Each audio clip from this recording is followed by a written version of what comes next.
Buenos días, mi nombre es María Nadeo, yo soy médica del Servicio de Emergencias de Demanda Espontánea y voy a hablar de infecciones de piel y partes blandas.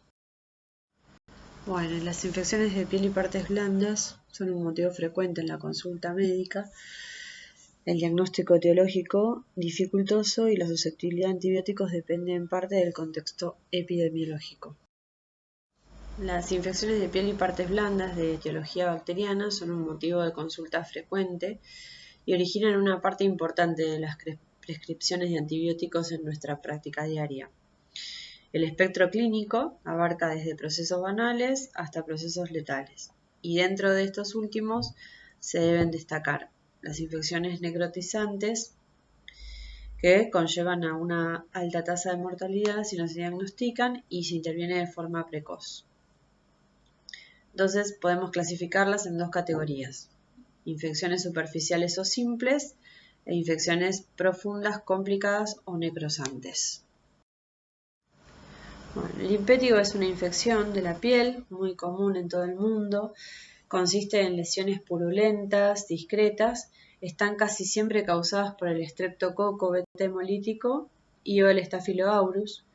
Ocurre con mayor frecuencia en niños, sobre todo en las épocas de verano, y también puede darse en mayores y adultos.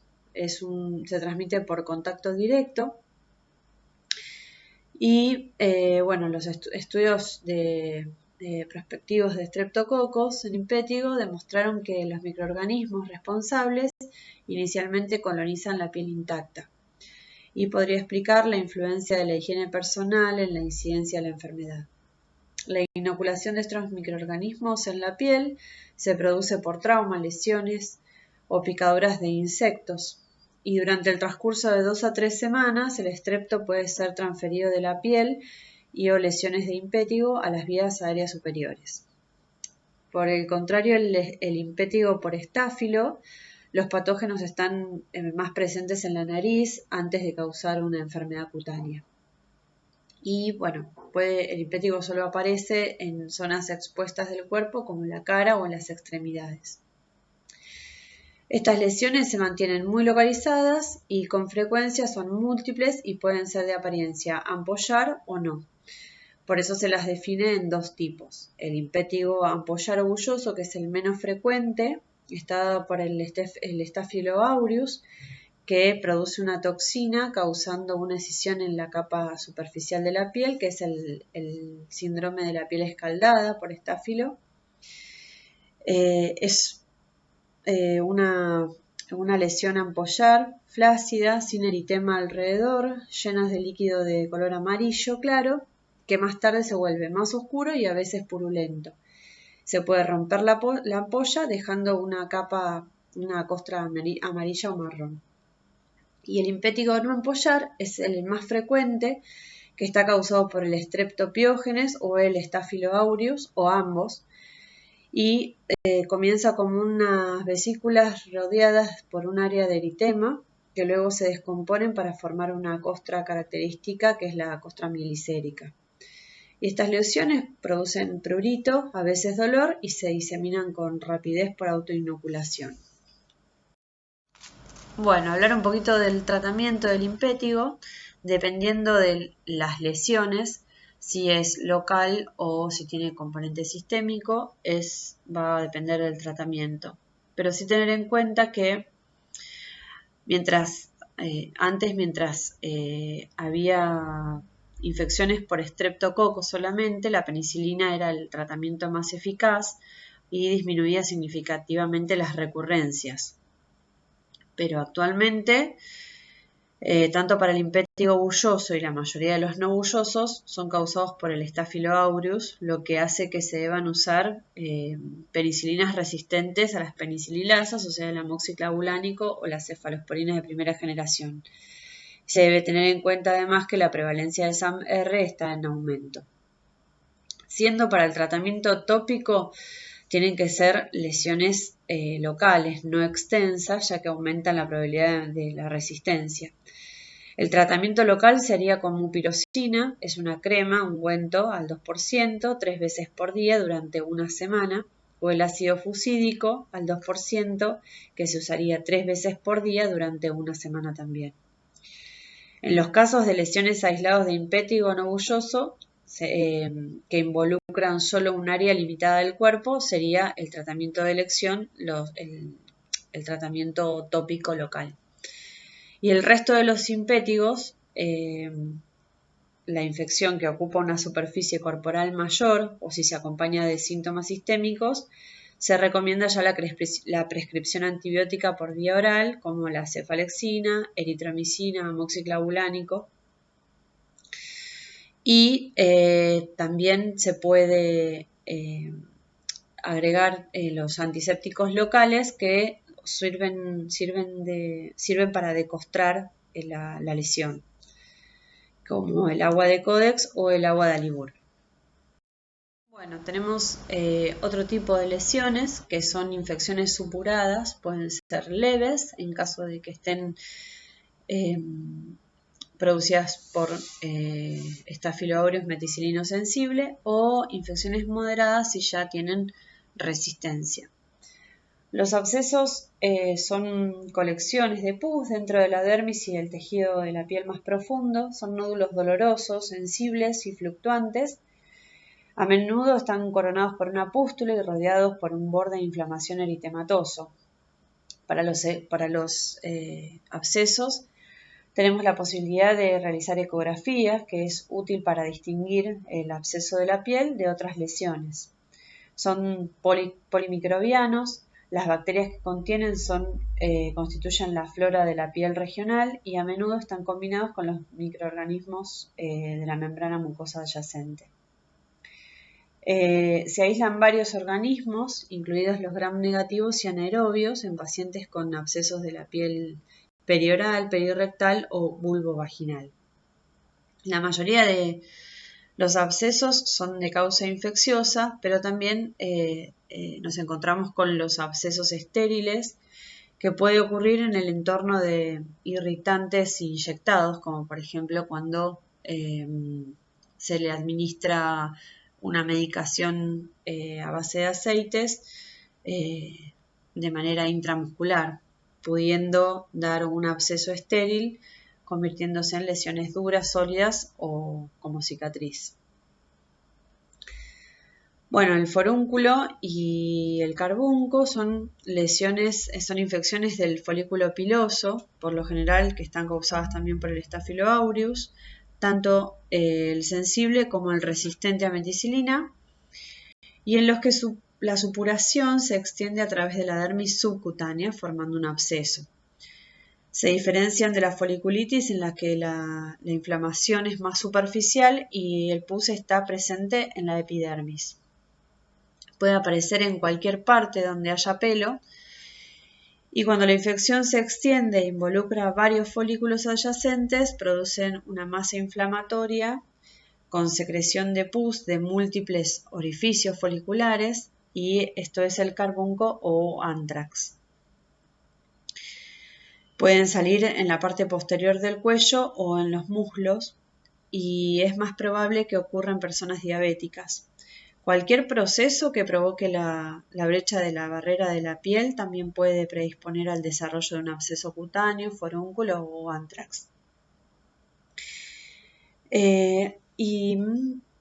También pueden estar relacionados como traumas relacionados con abrasiones, afeitados o picaduras de insectos.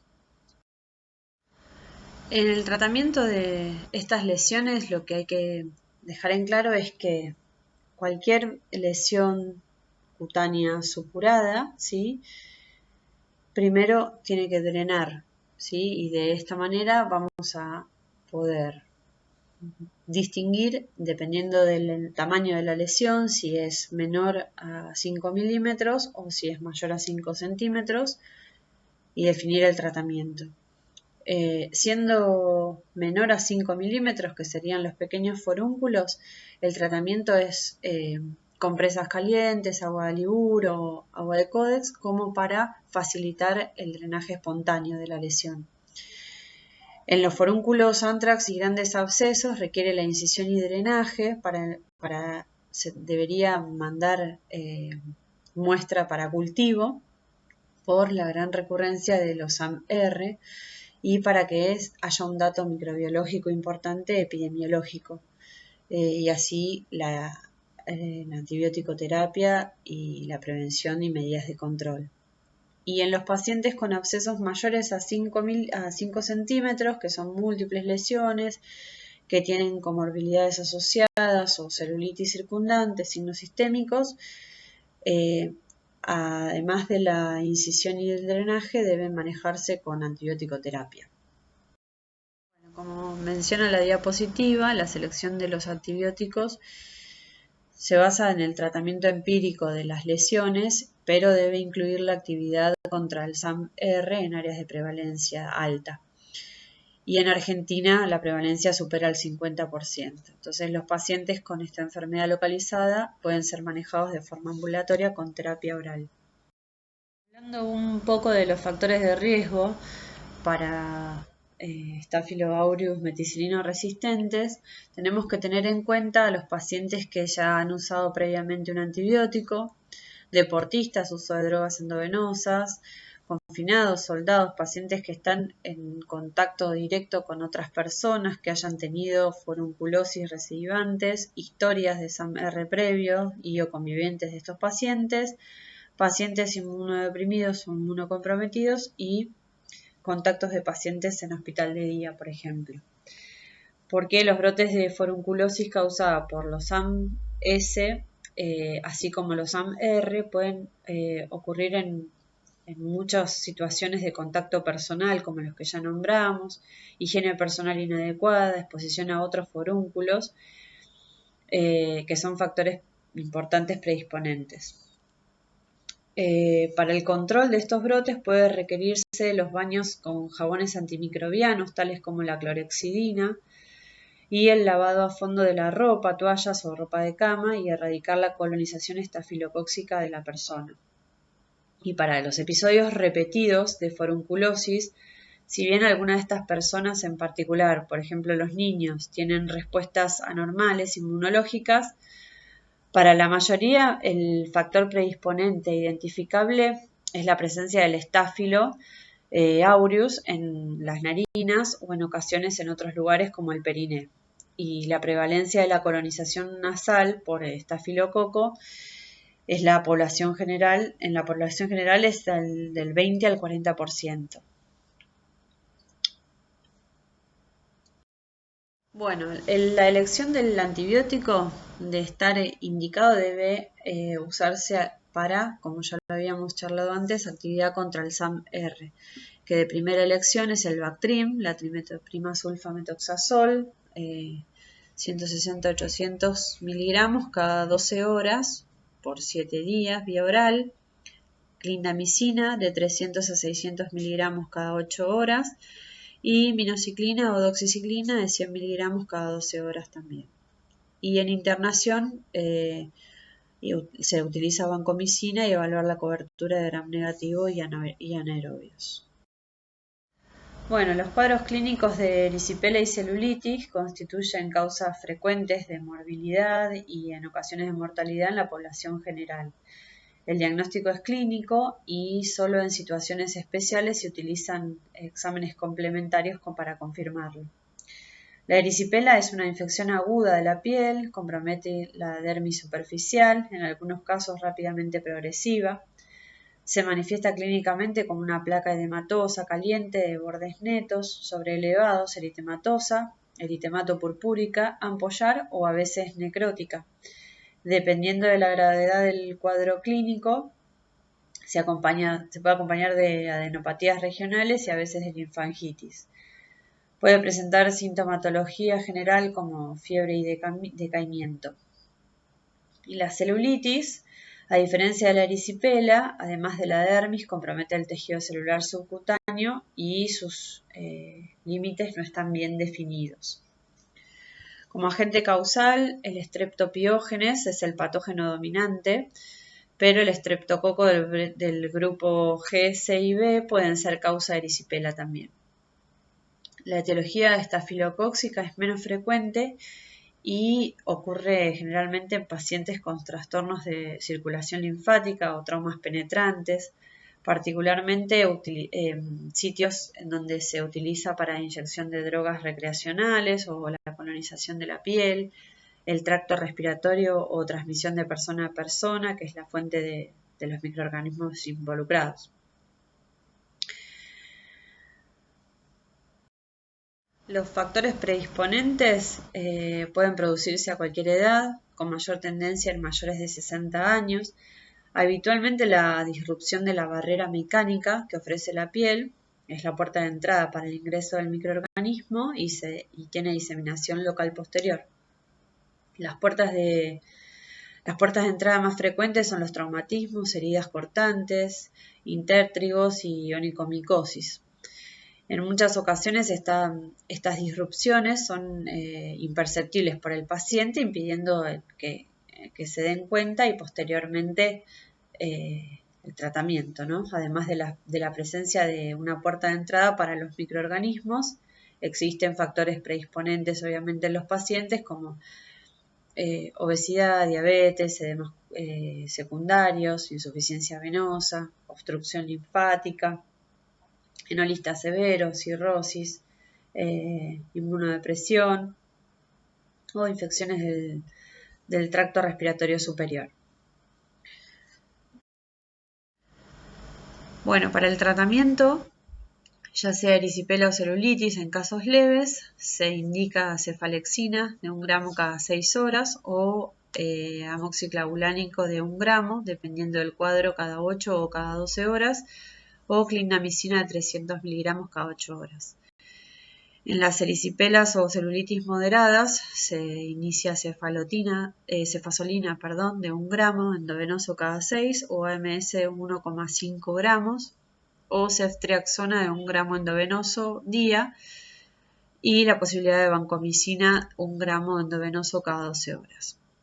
Tener en cuenta las mordeduras o neutropenia o inmunodeficiencia grave para indicar tanto en las mordeduras AMS como en las inmunodeficiencias pipertazo más vancomicina.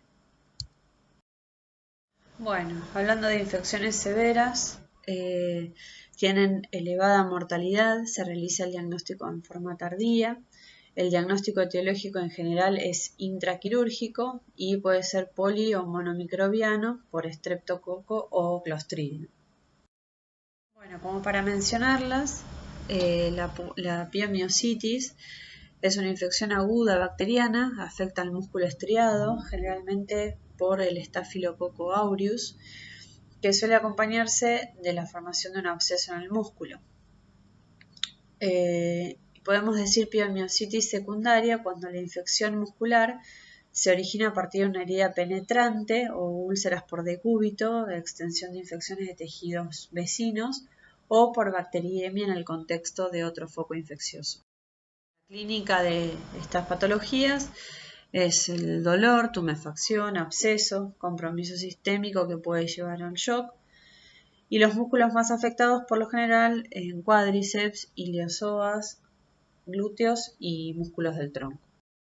Para el diagnóstico utilizamos estudios complementarios como el laboratorio, en el que podemos encontrar leucocitosis, aumento de reactantes de fase aguda, una CPK normal o levemente aumentada, estudios de imágenes como ecografía y tomografía que permiten la confirmación y ayudan a la realización de punción guiada para diagnóstico y drenaje de la lesión.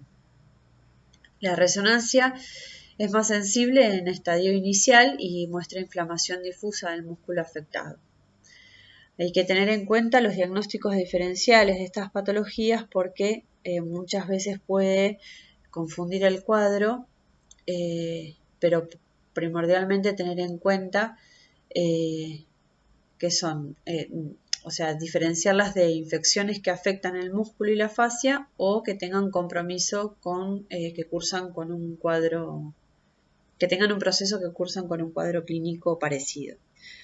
Por ejemplo, un abdomen agudo o dolor en extremidades, trombosis venosa, sarcoma de tejidos blandos, artritis sépticas, pertes, bursitis. Tratamiento fundamental es el drenaje y se indica cefazolina de 2 gramos cada 8 horas o cefalotina de 1 gramo cada 6.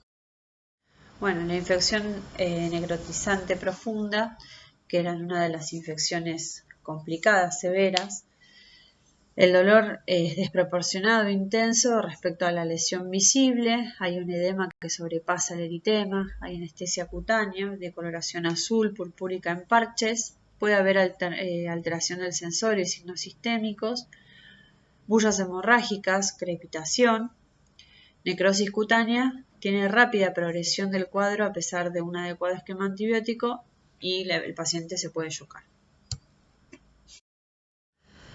Bueno, iniciar el tratamiento antibiótico empírico con cobertura para aerobios y anaerobios, apenas se sospeche la presencia de este cuadro.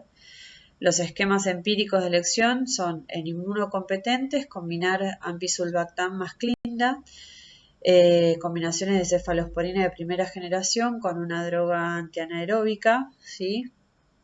Como la clindamicina o metronidazol, y en pacientes con infecciones intrahospitalarias, inmunodeprimidos o sepsis graves, ciprofloxa o ceftriaxona más clinda, cefalosporinas de tercera con cobertura antiseudomona o más clindamicina. Y en tercera instancia proceder a la brevedad a la exploración quirúrgica con resección de los tejidos necróticos, drenaje de colección y toma de material adecuado para bacterias. Bueno, entonces un breve repaso, determinando la severidad de la infección, si es leve, moderada o severa, si es dependiendo de esta severidad, va a ser el lugar de manejo, siendo pacientes que continúan un tratamiento ambulatorio, considerando internación o internándolos. A tener en cuenta también los factores de riesgo para SAMR ya mencionados y viendo la severidad del cuadro, si la clasificamos en lesiones supuradas o no supuradas.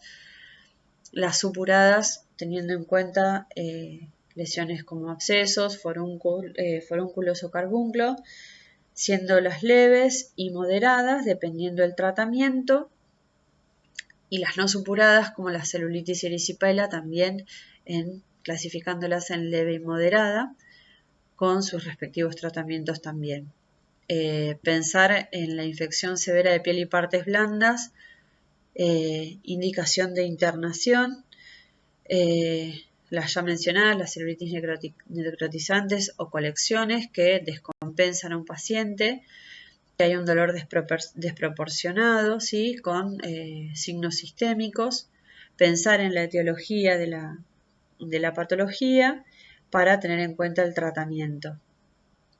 Y el tratamiento además siendo quirúrgico y antibiótico terapia.